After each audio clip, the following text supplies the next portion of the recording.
Assalamualaikum warahmatullahi wabarakatuh. Saya Leni Alfiani Sukmana. Saya mahasiswa semester 7 dari Universitas Pamulang, program studi Pendidikan Kewarganegaraan. Saya membuat video ini bertujuan untuk persyaratan praktikon microteaching dalam mata kuliah Pemantapan Kemampuan Mengajar yang dibimbing oleh Bapak Herdi Wismanjaya, SPDMH. Pembelajaran kelas 11 yaitu faktor pendorong dan penghambat persatuan dan kesatuan. Seharusnya microteaching ini dilakukan tatap muka di dalam kelas, namun karena sedang wabah COVID yang sekarang sedang melanda di negara kita ini, maka dibuat videonya. Assalamualaikum. Waalaikumsalam. Selamat pagi semuanya. Selamat pagi, Bu. Baik, bagaimana kabar kalian hari ini? Baik, Bu. Baik-baik saja ya. Alhamdulillah. Semoga di pagi hari ini kita semua diberikan kesehatan. Amin. Dan kita semua diberikan semangat pagi agar kalian dapat mengikuti pelajaran pada hari ini. Amin. Ya. Baik anak-anak, sebelum kita memulai pelajaran dan kita berdoa, coba rapikan dulu pakaian kalian. Sudah? Ya, silakan. Sampahnya yang di kolong sudah dirapikan semua. Sudah, Bu. Baik. Tolong ketua kelasnya dipimpin berdoanya. Sikap berdoa sesuai kepercayaan masing-masing. Berdoa dimulai.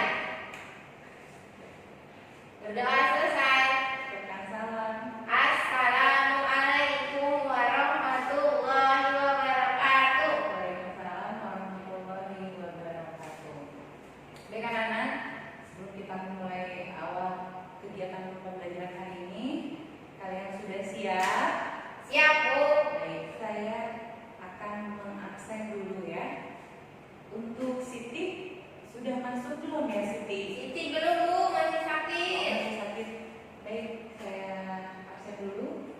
Rena, Ada. Udin, Hadir, Bu. Vivi, Ada. Jongko, Ada, Bu. Idon. Idon lagi ke WC, Bu. Baik, terima kasih.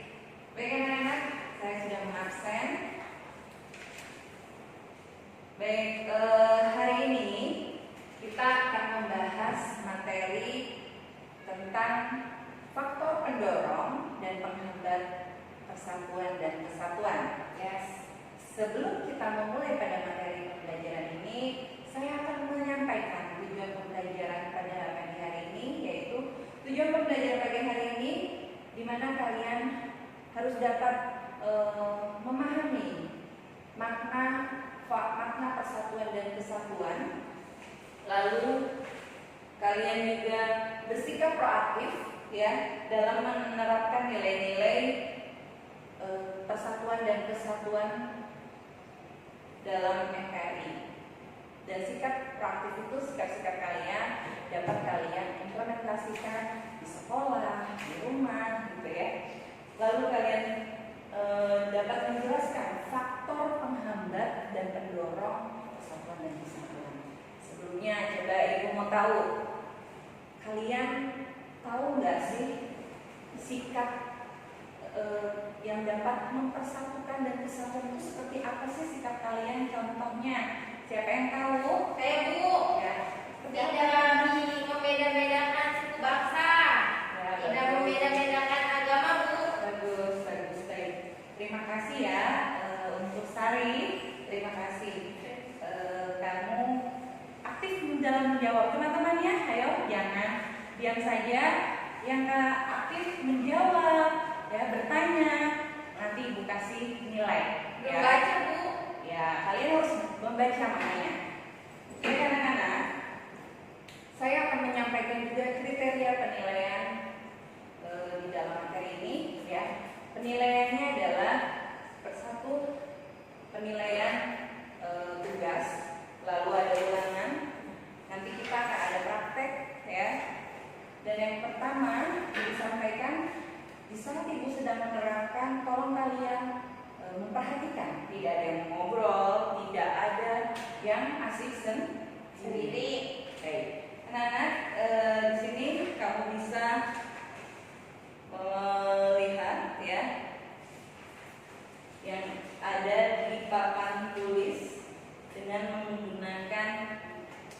PowerPoint.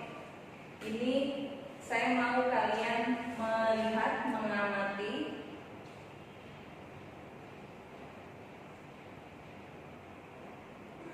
ya. Di sini ada memperkukuh atau memperkokoh persatuan dan kesatuan. Nah, coba kamu lihat di sini makna persatuan dan kesatuan bangsa. Di sini makna dari persatuan dan kesatuan di sini dapat kamu lihat sudah dijabarkan. Persatuan berasal dari kata satu yang artinya tidak terpecah-pecah, ya. Dan itu artinya persatuan, bersatu, bermacam-macam, aneka ragam kebudayaan menjadi satu yang utuh dan serasi. Contohnya apa itu? Ada yang tahu kalian?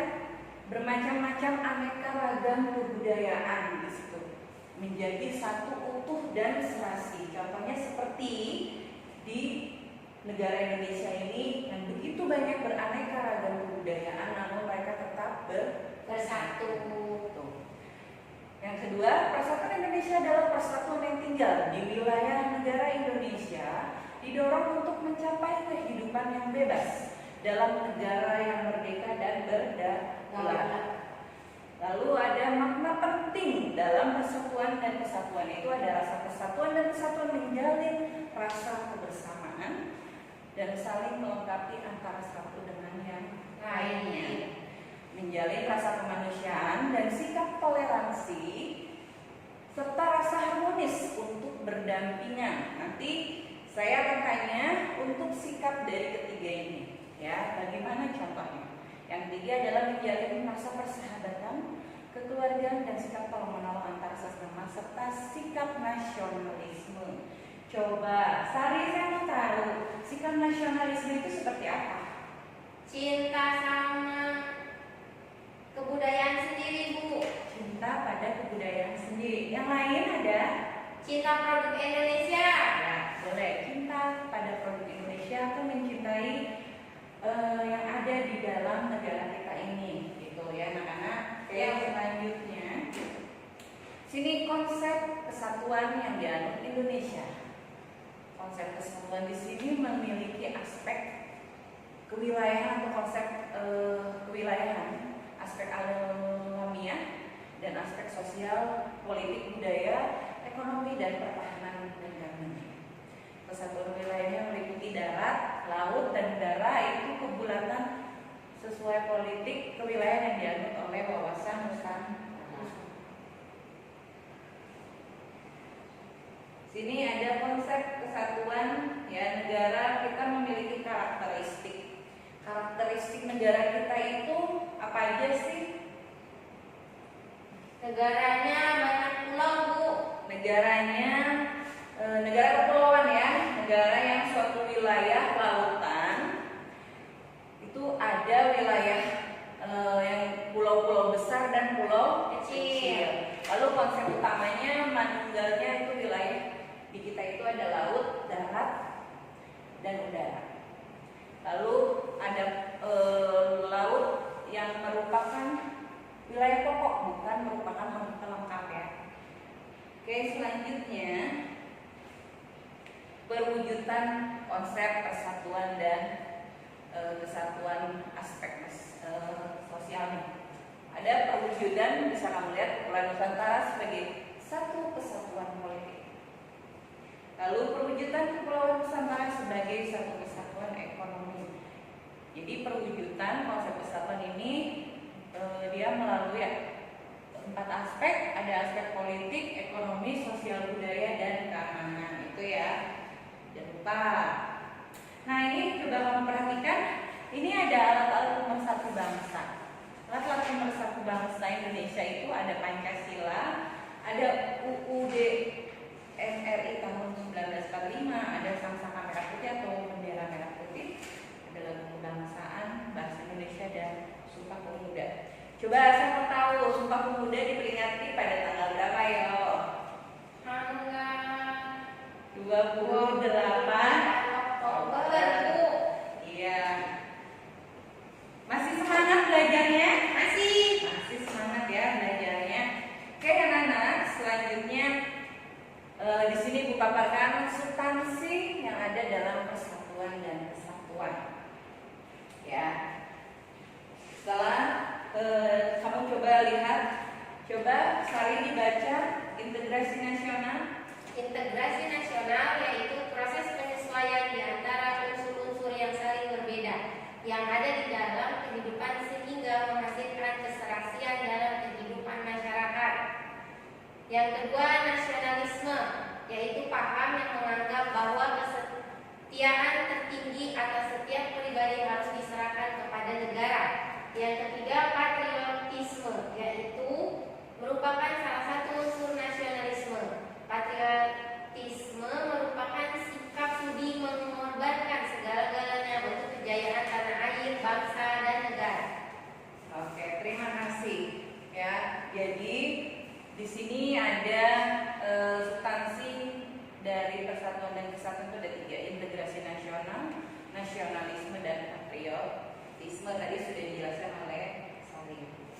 Nah, ini anak-anak, kamu harus memahami yang tadi dikatakan pada faktor pendorong dan penghambat persatuan dan kesatuan. Ini di sini ada faktor pendorongnya, bisa kamu lihat, ya. Faktor pendorongnya ada rasa nasionalisme, rasa toleransi yang tinggi, kesadaran dalam hidup bermasyarakat, sehingga timbul keinginan dari hati untuk saling membantu. Ya. Yang keempat, rela berkorban untuk kepentingan bangsa dan negara seperti jasa pahlawan yang telah melawan para penjajah. Adanya rasa senasib dan sepenuhnya yang diakibatkan oleh penderitaan sesama penjajah. Nah, ini adalah faktor pendorong. Saya ingin tahu, rasa nasionalisme tadi sudah disampaikan oleh Sari. Contohnya tadi rasa nasionalisme itu mencintai produk dalam negeri, ya. Itu rasa nasionalisme dan menghormati setiap perjuangan, ya, perjuangan para pahlawan. Nah, kalau rasa toleransi yang tinggi itu seperti apa sih toleransi? Toleransi itu apa sih? Ada yang tahu? Saya, Bu, Ya, apa? memberikan kebebasan kepada orang lain, Memberikan kebebasan kepada orang lain, untuk ya. melakukan hal-hal yang mereka ingin lakukan. Ya. Contoh toleransinya, Untuk kehidupan sehari-hari, Ipit, silakan Ipit. contohnya itu, Bu, membiarkan orang beribadah sesuai dengan kepercayaan mereka masing-masing. Betul. Toleransi yang tinggi itu adalah seperti kita saling menghormati, saling menghargai sesama agama, terus tidak membeda-bedakan ras, ataupun misalnya nih, Udin orang Jawa, Siti orang Cina, ya. Nah, nanti kalau misalnya pada saat Siti merayakan Imlek, si Udin ini harus menghormati hari raya Imlek. Begitu juga sebaliknya. Kesadaran yang ketiga, kesadaran dalam hidup bermasyarakat. Itu kesadaran dalam kehidupan bermasyarakat. Seperti apa contohnya kesadaran kehidupan dalam bermasyarakat? Contohnya apa? Yaitu Buang sampah sembarangan, buang sampah tidak ada. ya, Tidak sembarangan. tidak membuang sampah sembarangan. Selalu membantu sesama, ya. Selalu mengikuti setiap kegiatan sosial. Misalnya kamu di perumahan kamu ada kerja bakti, kamu ikut membantu. Lalu ada orang yang kesusahan, kamu ikut membantu dengan memberikan bantuan sosial, ya, baksos gitu. Oke, di sini ada rela berkorban untuk kepentingan bangsa dan negara. Kalau menurut Ibu, rela berkorban karena kalian bukan pahlawan, ya, karena kita sekarang sudah tinggal menikmati hidup, dan kita siswa ini berjuangnya itu apa? Belajar dengan baik, dan kamu sini adalah nanti akan menjadi penerus bangsa ini. Kalau misalnya penerus bangsa ini melehoi semua, gitu ya, kamunya males, tidak semangat, nanti bangsa kita ini menjadi apa?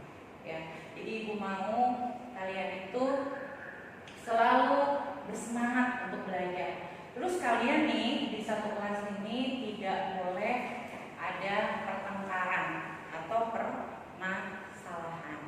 Karena Karena yang di sini seperti sikap persatuan dan kesatuan.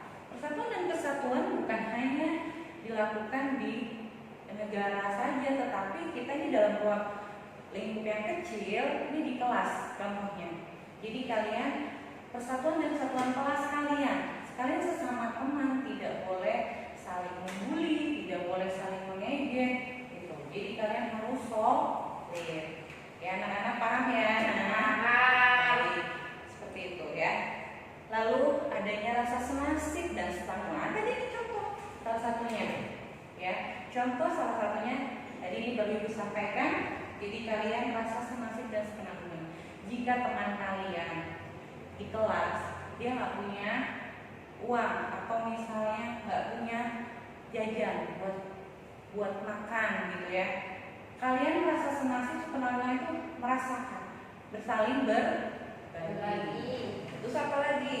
Contohnya, yang sakit ya, bisa teman kamu sakit kayak tadi, ya, si Siti sakit, kalian itu karena rasa senasib penanggungan kalian jenguk, kalian harus menjenguk dan melihat kondisi si kembali. Tadi adanya rasa senasib dan penanggungan tadi sudah disampaikan. Di mana ada teman kamu yang sakit maka kamu tengok. Baik, dilanjutkan. Ya, ini faktor penghambatnya. Dari faktor penghambat itu ada faktor dari luar, ada faktor dari dalam yang disebut faktor internal dan faktor eksternal. Ya, untuk faktor internal itu masyarakat Indonesia yang heterogen. Apa itu heterogen? Macam-macam. Ya, heterogen adalah bermacam-macam. Kalau homogen, apa ya? Hanya satu macam. Baik. Faktor internal, wilayah negara yang begitu luas. Ya, ini faktor penghambat ya. Nah, jadi faktor dari internal itu ada masyarakat yang heterogen, wilayah negara yang begitu luas, kurangnya kesadaran di dalam diri rakyat Indonesia terhadap segala ancaman dan gangguan yang muncul.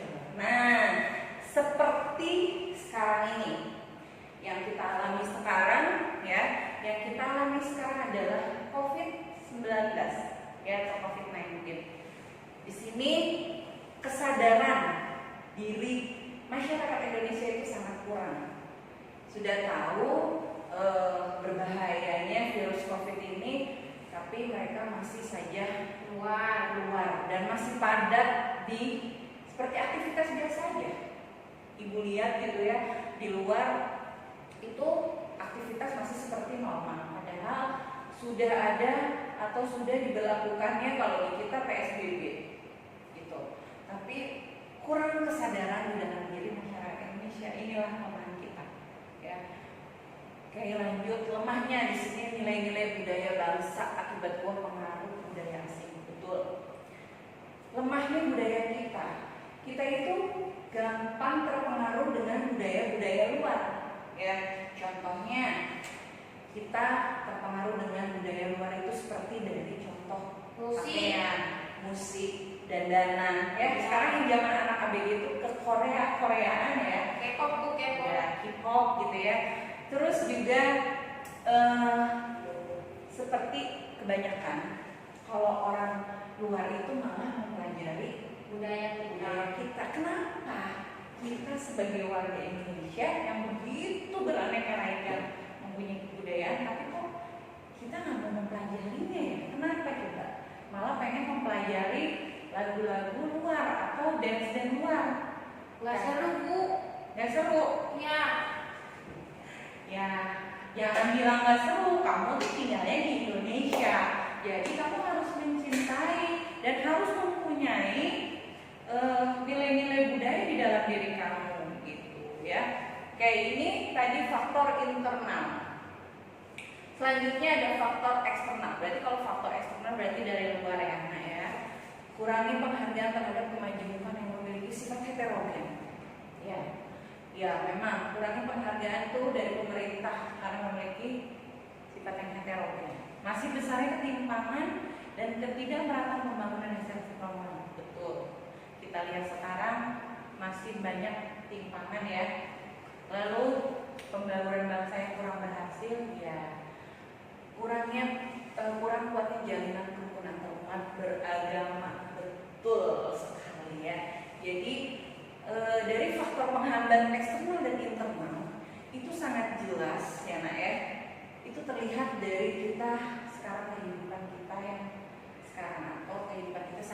dapat kamu lihat tidak hanya di lingkunganmu atau kamu mungkin melihat di berita seperti apa.